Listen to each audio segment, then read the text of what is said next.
We talked about in the last video chemical reactions, and so one thing that's very beneficial to chemists and scientists is how we write these chemical reactions. And the way we write these chemical reactions is called a chemical equation. This is a symbolic representation of a chemical reaction, and we briefly touched on them in the last video, showing reactants on one side of the arrow and the products on the other side.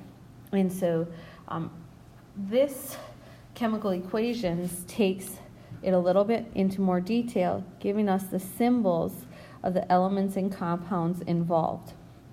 So in this particular example, we'll notice that there's a plus sign on the reactant side, and this is just a means to separate the different reactants. And they could also be used to separate the products as well. It's read more of as an and instead of adding them together necessarily. So your reaction in words says carbon, C, reacts with oxygen, O2, to produce, C, reacts with is the plus, O2, to produce carbon dioxide. And so we get the equation directly from the words, and then this picture shows you how the atoms are arranged. So what's very important is that when we write these equations is that we keep them balanced. Remember in the last video we looked at hydrogen, H2, being combined with O2 to produce water.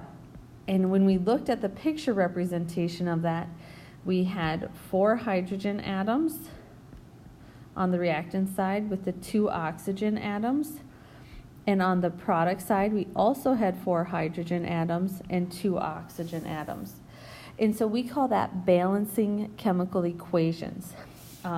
So the number of each element must be equal on the reactant and the product side. And this is where we use coefficients to help do this.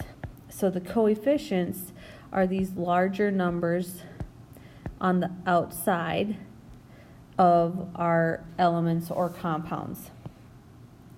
So when we balance the chemical equations, there's a couple steps to follow. The first would be count the number of each atom in the reactants and products. If the same number of each atom does not appear on both sides of the arrow, we have to go to step 2. So step 2 says we need to add coefficients to increase the number of atoms or molecules of the reactants or products.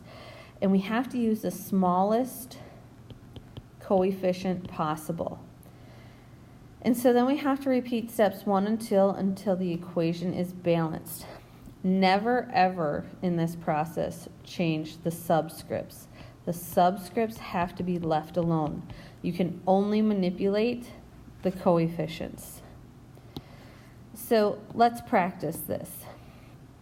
So we have to count each element. So here, nitrogen, we have 2, indicated by this subscript. Over here, there is no subscript on our nitrogen, so we know there's only 1. So we have to work with the smallest number, the 1, and so we put a 2 out here because we need 2 nitrogens. So when we put that 2 out there, it's kind of like in math class, putting a 2 out in front of 2x. This 2 gets distributed to both things inside the parentheses. So that's the same here. This 2 is getting distributed to both the nitrogen and the hydrogen.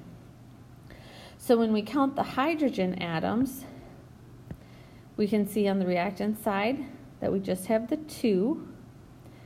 And on the product side, we have the 3 subscript. Then we have to remember that this 2 is getting distributed to it. And when we do the distributive property, it's a multiplication. So in this case, it would be the 2 times 3. So we really have 6 hydrogens on the product side. So to balance that out, we're going to have to place a 3 on the hydrogens on the reactant side. So this 3 now gets distributed to the 2, the subscript 2 over here. So we have 3 times 2 for 6 hydrogens on the reactant side. And so now this equation is balanced. Our next example, we look at zinc. On the reactant side, there's 1. On the product side, there's also 1. No subscripts indicates that there is only 1. Then we'll look at the hydrogens. On the reactant side, there's 1, and on the product side, there is 2.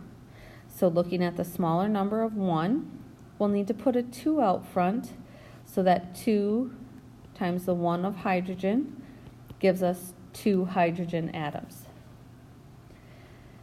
Then lastly, we have to work with the chlorine. So now chlorine, there's a 1 for a subscript, but remember this 2 is getting distributed to it as well. So we have the 2 times the 1 for 2 chlorine atoms on the reactant side. And on the product side, we have also 2 chlorine atoms indicated by that subscript. And so with that, our equation is balanced. Our last one, we can look at copper. Copper has 1 on the reactant side and 1 on the product side. Then our only other atom that we have to look at is oxygen. Here on the reactant side, there's 2, and on the product side, there's 1. So again, we have to work with the smallest number. In order to get that 1 to become a 2, we have to put a 2 out front. So then we have 2 being distributed to the 1. So now we have 2 oxygen atoms. However, when we place this 2 out front of the Cu, it also has to get distributed to the Cu. So now we've adjusted the quantity of coppers and to have 2 of them. So that means we're going to have to backtrack and put a 2 out in front of the coppers on the reactant side in order to balance the equation. So why do we have to worry about balancing these chemical equations? And this is because in science there's a law of conservation of mass, and it says that matter cannot be created or destroyed. So in every chemical reaction, the mass of the reactants must equal the mass of the products. And so a French chemist named Antoine Lavoisier in the 1700s, he was dubbed the father of modern chemistry, carefully measured the mass of the reactants and products in many different chemical reactions. And so he carried out his reactions in sealed, like in my mind I picture mason jars. I don't know if that's right, but that's what I think of. And he did this to prevent gases from escaping. And so kind of like how when we did the reactions with the Alka-Seltzer tablets in the water and we put the balloons over it to trap the gas, same kind of style. He wanted to make sure that none of that gas escaped. And so what he found was that the total mass of the jar and its contents was the same before and after the reaction.